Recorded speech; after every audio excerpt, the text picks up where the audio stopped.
Lonely Dr. Whooves, Chapter 17. Final Paradox.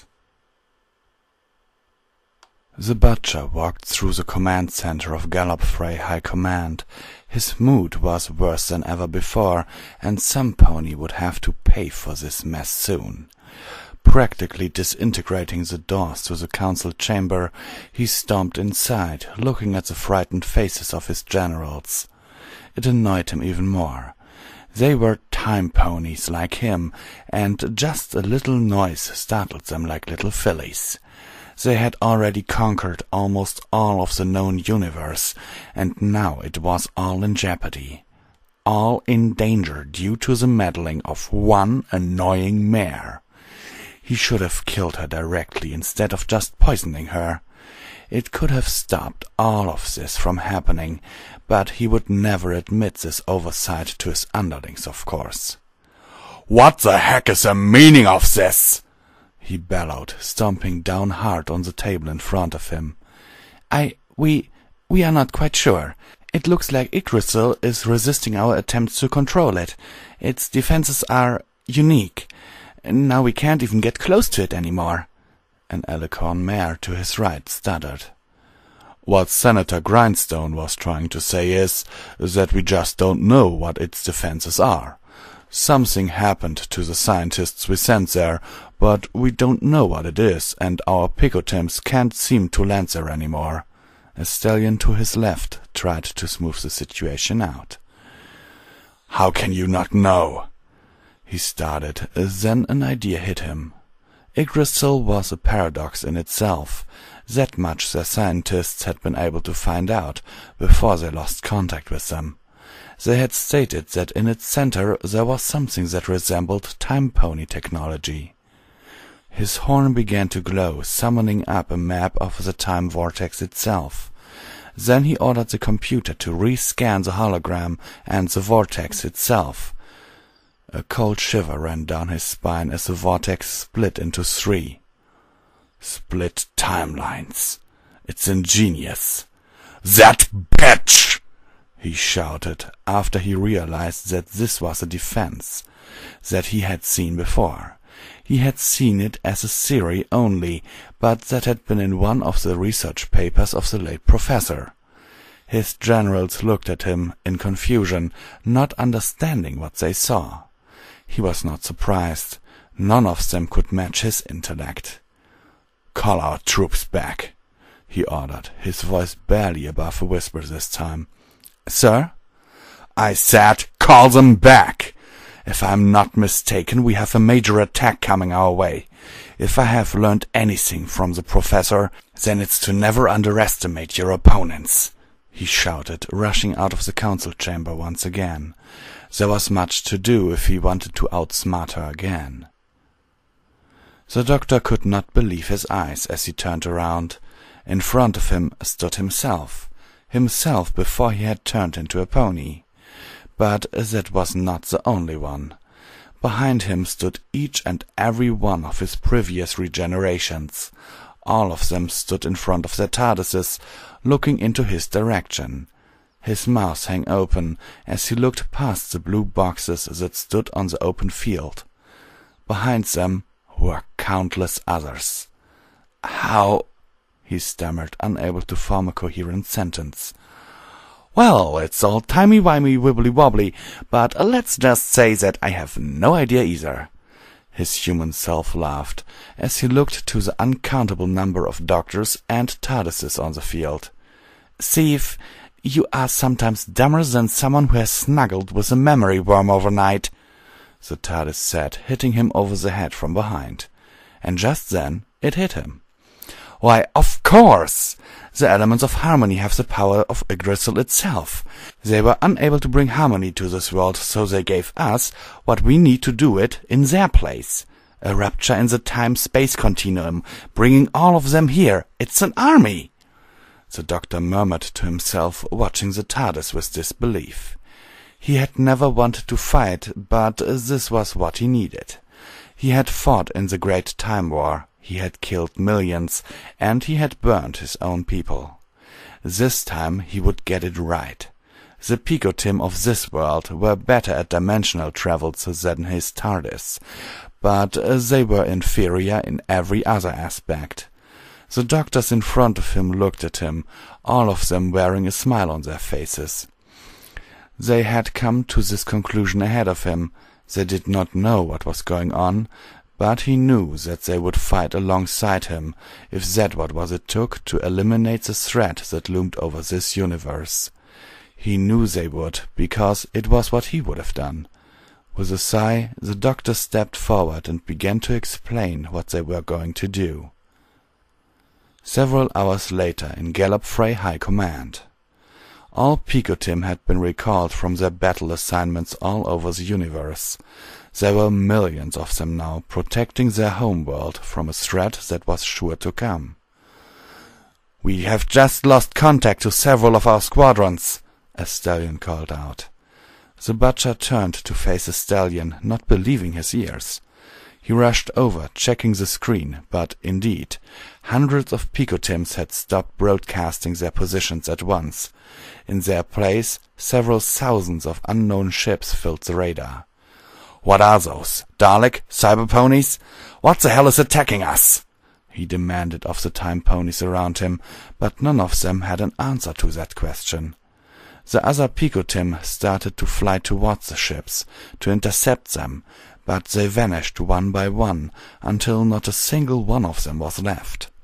All transmissions to the defensive fleet had been jammed, so he did not even know what was taking them out. For the first time in his long life, the butcher felt real fear. "Ready the ground troops! We are being invaded!" he ordered, rushing out of the command center to get ready for the upcoming battle himself, if their attackers were not simply going to bombard them from the orbit. He did not get very far. Just outside the command center, on a big square, in which middle there stood a giant statue of himself, 2 blue boxes materialized, along with 3 Picotims that he recognized. All 3 of them were the one that the professor had stolen when she had fled Gallifrey. Then a blue mare materialized, opening her mouth impossibly wide. Out of it stepped a perfect copy of himself, wearing a victorious grin on his face. "Who the bloody fuck?" he started, but shook himself to shake himself from his wonderment. "So I'm invading Gallifrey myself? Talk about a paradox." The butcher laughed, starting to circle around the other stallion to look him over. When he had almost completed his turn around his doppelganger, several ponies came out of the blue mare's mouth. They started to run around without even noticing him. Some of them charged into the control center, and he heard a fight starting to break out. He did not care. This intrigued him way too much. "So, I am really invading myself. What a joke." He began to laugh. "You are not," came the professor's voice. She stood on the right of his doppelganger, while another version of her stood on his left. "He is a doctor, not the butcher you are," the one on the left said. "Not a butcher, huh? He just killed millions of us." The butcher laughed. He knew that Gallifrey might have fallen already, so there was no need to fight, at least not yet. The doctor stopped smiling. Instead, he stepped aside, motioning to some pony to come forward. Several beautiful midnight blue alicorns and some unicorns came forward. They were careful not to touch each other. "Oh, and who might you be, sexy?" the butcher asked curiously. "You are not worthy of my name, yet your meddling has endangered my subjects," the unicorn in the lead said, her voice full of venom. Yet the mare behind her nodded in agreement. They did not speak again, and the butcher had no time to react. All of them rushed forwards, towards the mare in the lead. All of them melted into her. Her coat began to change its color. The midnight blue of her coat became black, while her pupils turned into slits. Once all of the mares who had avoided physical contact before had melted into her, the mare looked up at him. "And now that I have my full strength, You will pay for what you did. You set the universe ablaze, and you want to control time itself. You poisoned my mother, and you will pay for each moment of agony that you have caused her." The mayor spoke before charging at him. The battle that followed was short but brutal. The building that housed the Time Pony's high command was reduced to rubble. Nightmare Moon stood over the beaten body of her opponent, who was barely breathing. She reared up, ready to crush his skull for all that he had done, and then to go on and kill the rest of them. Yet something stopped her. The doctor had placed himself between her and his otherworldly counterpart. "What are you doing, Doctor? If we allow him to live, he will do it again. He will come after us, and the other races of this universe will come as well, just to try and get the means to stop him," she said, letting herself fall to all fours again. "No, you will not kill him, Luna. You must separate from the others again. Having this much power is not good for you." The doctor spoke, spreading his wings protectively. He had approved of the beating that his counterpart had received, but this would have been plain murder, and he did not want this on this beautiful mare's hooves. The decision was taken from him when Octavia, once again in her smoke form, shot out of his TARDIS. He could not stop her.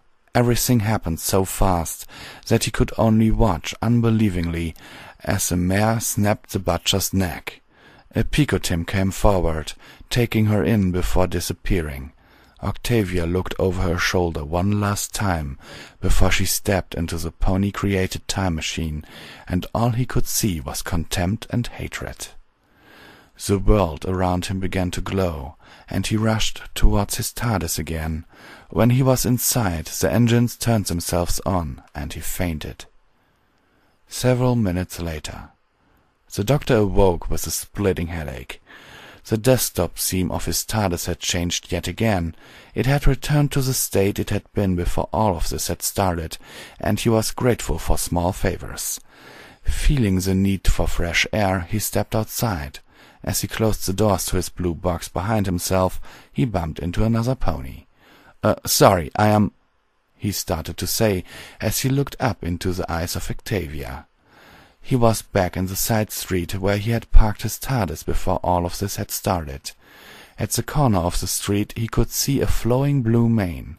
Some pony was trying to hide from sight, but didn't do a very good job at it. It didn't interest him very much. It was Octavia he wanted to chew out right now. Yet she smiled at him. "How?" he almost whispered. "How can I be here?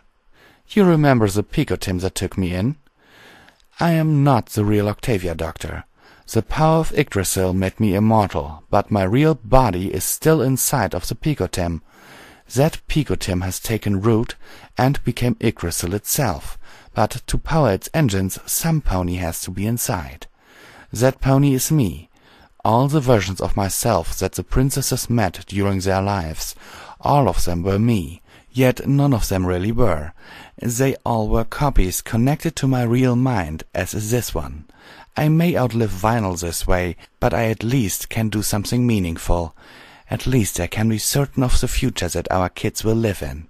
I thank you for making this possible," she said, kissing him on the cheek before turning away. She wanted to leave it at that, but the doctor still had one question to ask. "Why did you kill him?" he asked sternly. "It's easy. As long as the timeline was divided, it was fairly easy to keep two of you around. It was a paradox, and I could keep the universe from collapsing into itself, but I wouldn't have been able to do that with the two of you. I had to make a choice. It had to either be you or him. I take it that you are not too unhappy that I chose him, are you?" She chuckled and turned the corner, leaving the doctor dumbfounded. Princess Luna came out, eventually noticing that she had not hidden herself very well. The doctor bowed respectfully, but she only chuckled. "Doctor, today is my birthday. Would you do me the honor as to accompany me to a concert and dinner afterwards?" she asked seductively. The end. So, this is the end of my lonely Dr. Whooves story. Yep, I know, it may not be what some of you hoped for, and it is surely something else than what I had originally planned. But I scrapped what I had already written after I watched the 50-year anniversary. I still hope you liked it, and I thank you for sticking around for this long. Sincerely yours, Visual Pony.